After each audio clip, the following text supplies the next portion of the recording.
I never imagined I'd be in this position, but here I am. My wife and I have been married for nearly 7 years, and for most of that time, I believed we had a solid relationship. We built a life together, a nice home in the suburbs, decent careers, and what I thought was an unshakable bond. But 3 months ago, everything started to change. At first, the shifts were subtle. She began staying late at work more often, grew more protective of her phone, and became distant in our conversations. I brushed it off, convincing myself it was just a phase. Everyone has ups and downs, right? But then the argument started. We fought over the smallest things: dirty dishes left in the sink, unanswered texts, how much time I spent with my friends. These weren't new behaviors, but suddenly they were major issues. Then came the night that cracked everything open. We were arguing again, this time over something as trivial as me forgetting to pick up an item from the store. It was just another fight, until she said something that made my blood run cold. You know what? I don't even know why I bother with you anymore. There are plenty of men who would love to be with me, men who would actually appreciate me. I froze. We had said hurtful things before in the heat of the moment, but this was different. It wasn't just the words, it was how she said them, like she had been thinking about it for a while. What does that mean? I asked, my voice deceptively calm despite the storm raging inside me. It means exactly what I said, she replied, not meeting my eyes. I have options. Maybe I should explore them. That night, I couldn't sleep in our bed. I retreated to the guest room, my mind racing with questions I didn't want to ask. Was she already seeing someone else? Had she been approached by other men? Was our marriage already over, and I was just the last to realize it? The next morning, I left for work before she woke up, but the weight of her words stayed with me all day. When I came home, I tried to talk to her about it.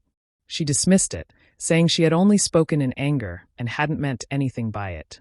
But I knew better. Something had shifted. The trust we once had was no longer there. In the weeks that followed, the distance between us grew. We went through the motions of daily life, but the connection was gone. And once I started paying attention, I couldn't ignore the signs anymore. The late-night texts from her work friend. The calls she took in another room.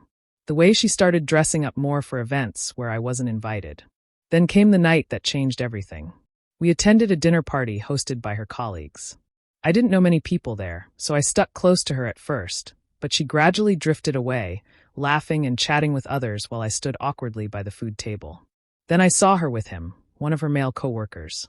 She leaned in close to hear him over the music, her hand brushing his arm. It wasn't overtly inappropriate, but it was different. Not how my wife used to behave. On the drive home, I was silent. I could feel her glance at me, sensing my mood. "What's wrong?" she finally asked. I gripped the steering wheel, my knuckles white. "Are you having an affair?" She laughed, actually laughed. "Don't be ridiculous."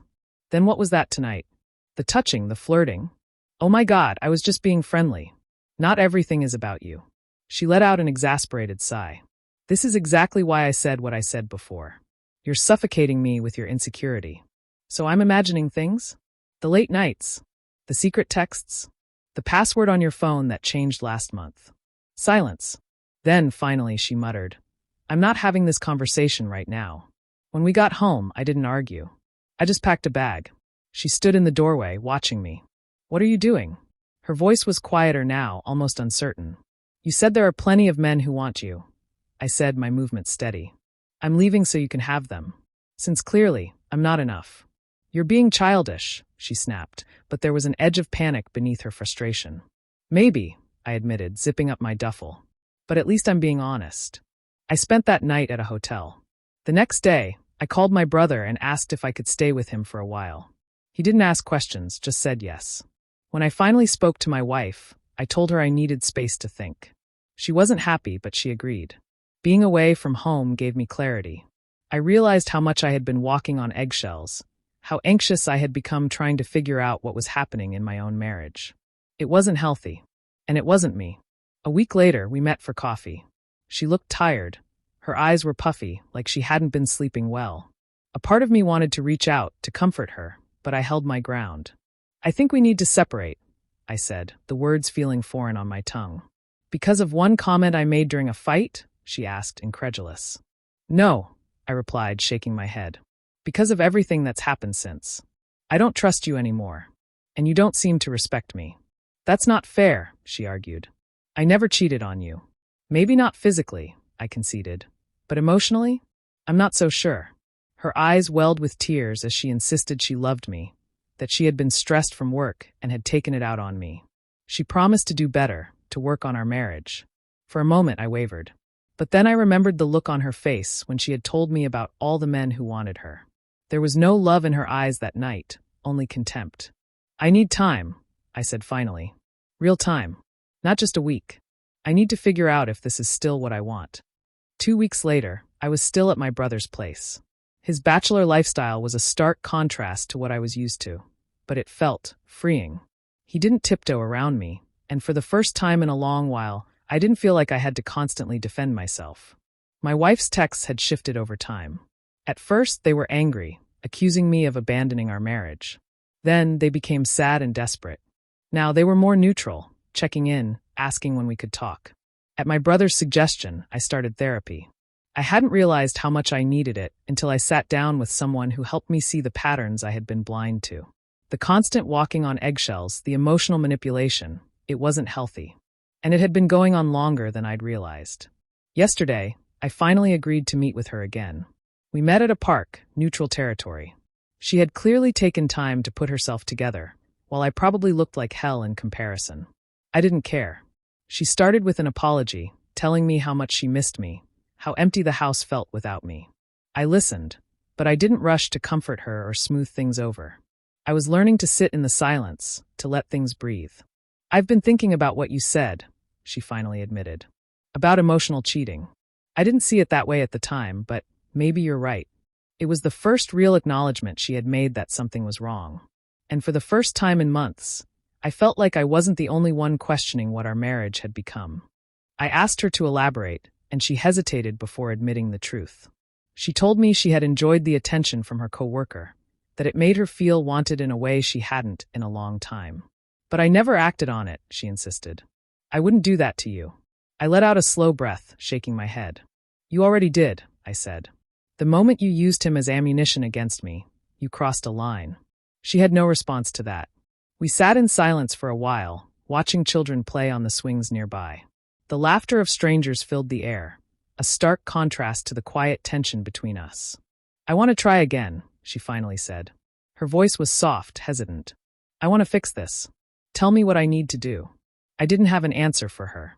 I was still trying to figure that out for myself. So, instead, I told her the only thing I was certain of, that I needed more time. We agreed to meet again in a week, and as I watched her walk away, I felt a mix of emotions swirling inside me. Love, anger, confusion, and somewhere, buried beneath it all, a tiny spark of hope. The weeks passed, and things remained complicated. We started seeing a marriage counselor together, and the sessions were brutal. We dredged up issues we had both ignored for years, forcing ourselves to confront the things we had buried in the name of keeping the peace. But amidst the pain, there were moments of clarity, moments of understanding. During our third session, my wife admitted something that left me stunned. She confessed that she had been texting her coworker in ways that crossed the line. Not physically, but emotionally. Late-night messages, flirty exchanges, personal confessions, including details about our marriage. When the counselor asked her why she thought that was acceptable, her answer hit me harder than I expected. Because it didn't feel like cheating, she said, her voice laced with guilt. It felt like having someone who saw me, who was excited by me. I didn't realize how much I had been missing that. It hurt to hear. But as much as I wanted to be angry, I understood. Somewhere along the way, we had stopped making each other feel special. We had fallen into a routine, predictable, comfortable, but lacking the passion we once had. It wasn't that we didn't love each other anymore, but we had stopped trying. Now, I was living in a small apartment, renting month to month. My brother had been a lifesaver, but I needed space. Space to think without his well-meaning but constant commentary on my situation.